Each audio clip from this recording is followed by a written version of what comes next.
ఎచ్చెర్ల నియోజకవర్గంలో రౌడీయిజం, అరాచక పాలన, భూదందాలు తప్ప ఎటువంటి అభివృద్ధి కార్యక్రమాలకు నోచుకోలేదని బీజేపీ అభ్యర్థి నడుకుదుటి ఈశ్వర్రావు అన్నారు. గత 5 ఏళ్లుగా అధికారంలో ఉండి ఎచ్చెర్ల నియోజకవర్గ ప్రజల కోసం ఏమి చేశారో చెప్పాలని వైసీపీ ఎమ్మెల్యే గొర్లె కిరణ్ కుమార్ని ఆయన ప్రశ్నించారు. రణస్థలం మండలంలో అనేక పరిశ్రమలు ఉన్నప్పటికీ స్థానిక యువతకు ఉద్యోగావకాశాలు కల్పించలేకపోయారని ఎద్దేవా చేశారు.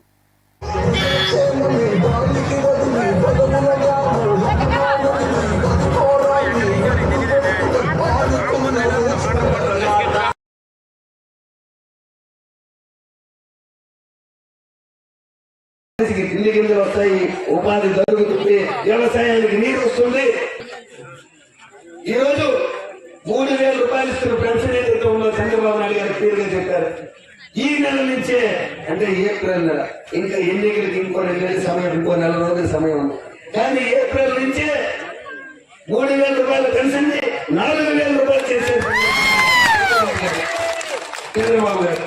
మళ్ళీ మన బీసీలందరికీ కూడా 50 సంవత్సరాలు నిండిన వారందరికీ కూడా ఈ 4,000 రూపాయల పెన్షన్ మనకు వర్తిస్తుంది.